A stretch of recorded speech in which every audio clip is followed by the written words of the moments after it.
After 20 years of being in the fitness industry, owning a gym, and training hundreds of women, I discovered something that completely revolutionized my business. It started with a question that haunted me for months, and the answer came from the most unexpected place. Let me establish where I was. Successful gym owner for over a decade, thousands of hours of training, hundreds of transformations, before and after photos all over my walls. I was good at what I did, really freaking good. But I kept noticing this pattern that really bothered me. My most successful clients, the ones with the most dramatic physical transformations, often seemed the most miserable. Woman loses 50 pounds, won't wear a tank top. Client gets the strongest she's ever been, but still calls herself weak. Transformation winner reaches her goal weight, yet gains it all back in 6 months. I'd lie awake thinking, what am I missing?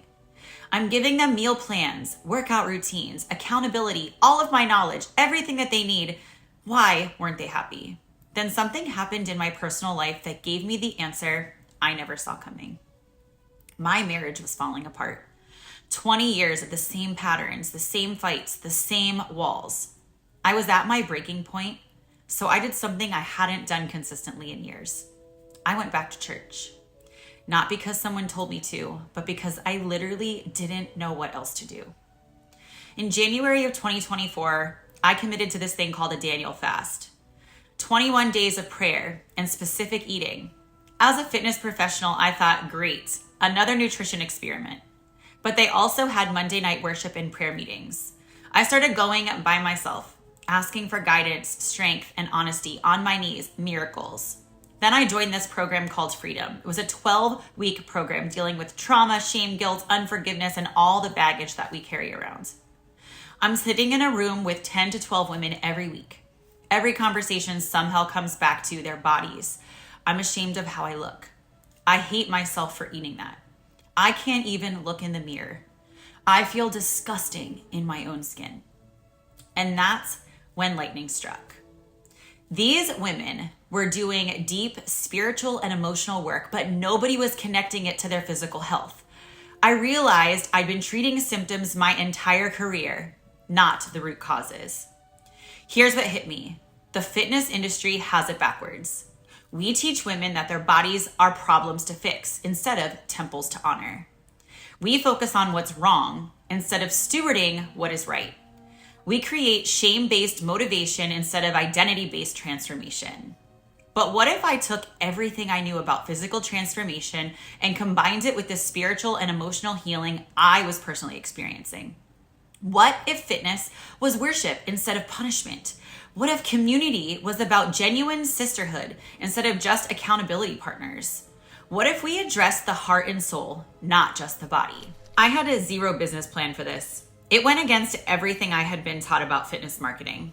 But I felt this pull, like a magnet, like God was nudging me towards something I had never tried. So I created an experiment. I called it Sisters in Strength. Spring of last year, I offered this to my existing clients. 6 weeks, $99.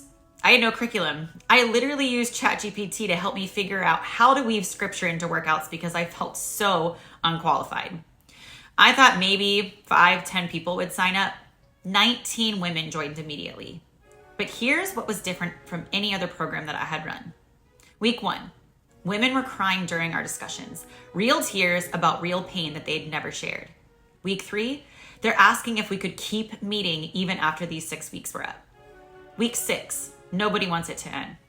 One woman said, "This is the first time I've ever enjoyed working out." Another one told me, "I finally feel like my faith and my fitness can work together instead of against me." But here's what convinced me. This was more than just another fitness program. The physical results were better. And they lasted longer than anything I had seen in the traditional methods. Why? Because we weren't fighting against shame and guilt. We were healing them. For those 6 weeks, my heart was on fire. For months, I prayed asking God to show me some direction, some clarity, asking Him if this was the bigger purpose that was behind all of these years in the fitness space. Well, let's just say I continued to follow that pull. It was like a magnet. I started writing, and I outlined a curriculum. I feel like this was taking me back to all those years of college and all the years that I taught school. I knew that in the spring semester, our church would offer small groups. These groups are 12 weeks long, so I need something bigger, deeper, longer, and more connected. Then I got the nerve to ask my church if I could offer this as an official small group for last semester. They were thrilled at the idea and gave me the immediate green light. At our church, popular groups fill up really fast. We set Sisters in Strength up for 20 women. Registration opened 2 minutes later, completely full with a wait list. We are staring at each other like, what just happened? So we expanded to 30 spots. That filled in 10 minutes. We added 5 more and capped it at 35. Got immediately. So myself and a co-leader, 37 women showed up the first night. But the demand was just the beginning. Here's what happened over those 12 weeks. Week 1, the women showed up, introducing themselves, saying that they wanted sisterhood, even more than weight loss. Week 6, they're planning weekend activities together outside of our meetings. Week 8, we're making shirts together and running 5Ks, not to compete, but to celebrate what our bodies could do and that community. Week 12, they're begging for this not to end. The attendance in most small groups dwindle over time. Ours stayed jam-packed because women weren't just getting workouts. They were getting community, identity, and purpose. Let me get specific about what this looked like. Physical transformations. Women losing 15 to 30 pounds and keeping it off. First-time exercisers doing push-ups and burpees. 40-plus-year-old women running their first 5Ks. But more importantly, the emotional transformations. A mom stopped trash-talking her body in front of her daughters. Women stopped avoiding mirrors and photos. Clients started wearing clothes they'd hidden in their closets. How about the spiritual transformations? Women understanding their bodies as temples for the first time. Prayer becoming part of their daily routine. Approaching rest as sacred instead of laziness. Relational transformations. Marriages improve because women stop hiding from their husbands. Friendship deepening beyond surface level accountability. Mothers modeling healthy self-talk to their children. One woman told me, "Fearfully and wonderfully made. I finally understand what that means." Another said, "For the first time in 40 years, I don't hate my body." A mother shared with me, "My daughter asked why I stopped calling myself fat. I realized I was finally modeling what I wanted her to believe about herself." Now summer comes. These 37 women don't want it to end. But I had been leading groups for 9 straight months, and I personally just needed a little break. So I made a decision that terrified yet excited me. I condensed that 12-week curriculum into 6, picked the strongest topic, and trained 8 women from our original group to become leaders. In my kitchen, I trained these 8 women. I showed them how to facilitate Sisters in Strength. They branched off into 4 different groups. Each group filled up 20 to 25 women per group, and suddenly we had over 100 women participating across our church. But here's my favorite part, our young adult group. On the last night of our spring semester, there was actually a young adult event happening the same time, the same night at our church. I panicked because our usual space was kind of taken.